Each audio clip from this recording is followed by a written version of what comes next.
Ágætu áheyrendur, við sem hér sitjum vorum í upphafi ársins 2009 skipuð á Alþingi til þess að rannsaka aðdraganda og orsakir falls íslensku bankanna 2008 og gera grein fyrir niðurstöðu okkar í skýrslu til þingsins.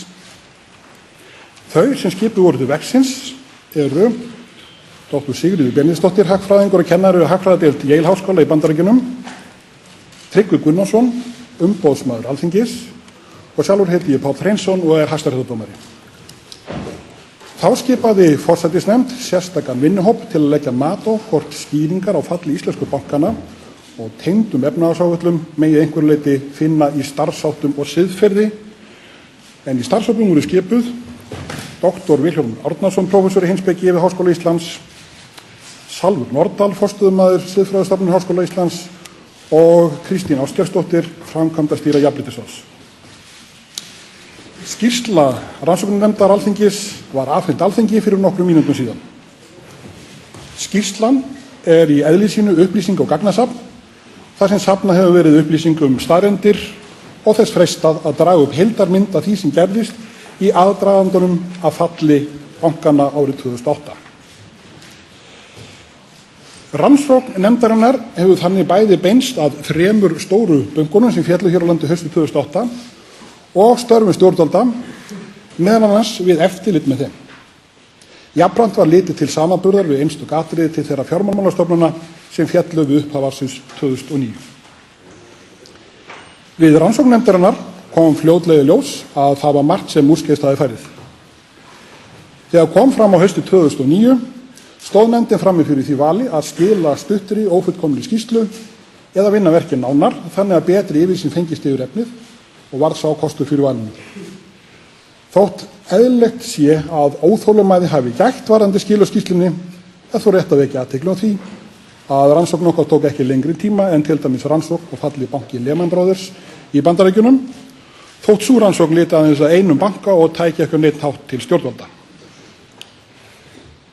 Nokkurar viðkvæmni hefur gætt að hálfu þeirra sem rannsóknin hefur beinst að varðandi hæfi nefndarmanna og starfsmanna.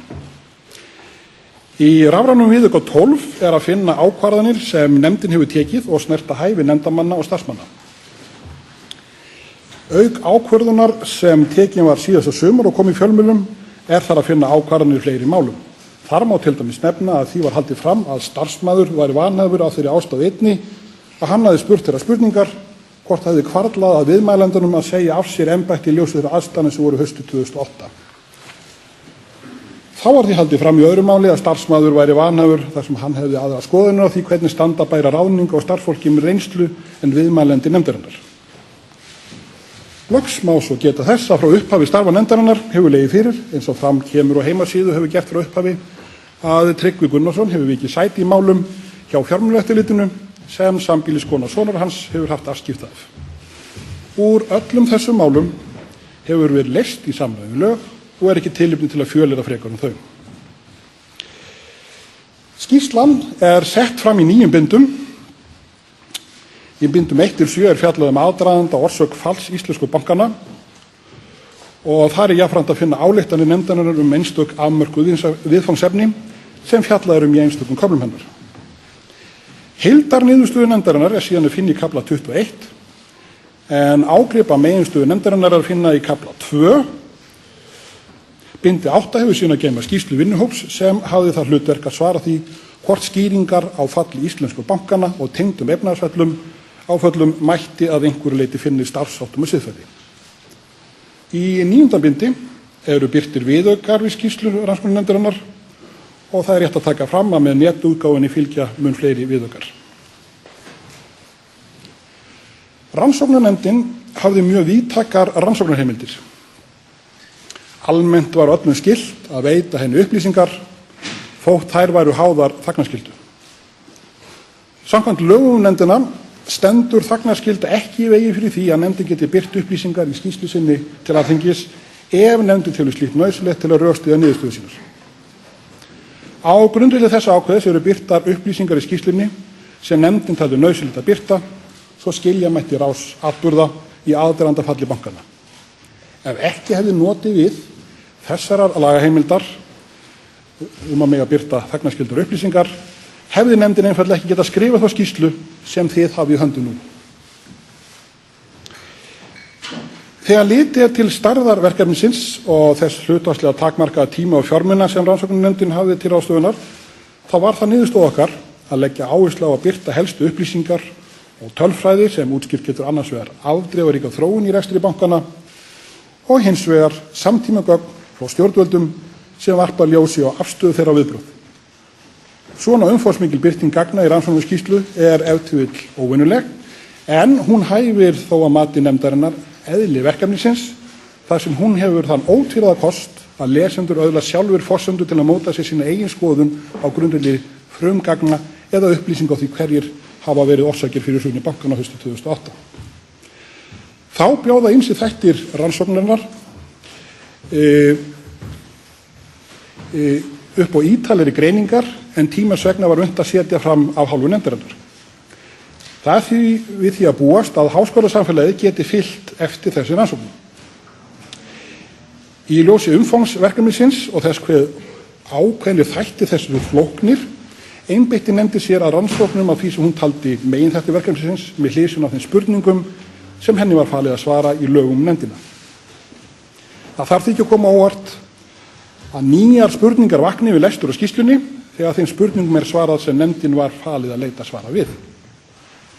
En takið eftir því að frekari spurningum sem lúta að málavöxtum og staðröndum er almennt ekki hægt að svara án þess að fara í frekari rannsóknir. Það er á valdi Alþingis að meta hvort tilefni er til að fylgja rannsóknin eftir afmörkuð atriði. Hin prentaða skýrsla er rúmlega 2300 síður og það er því miður alveg útilokað að við getum á svo stuttum tíma farið yfir allar ályktanir úr henni eins og við höfum hér til ráðstöfunar. Þetta skýrist ef við skoðum efnisyfirlit skýrslunnar.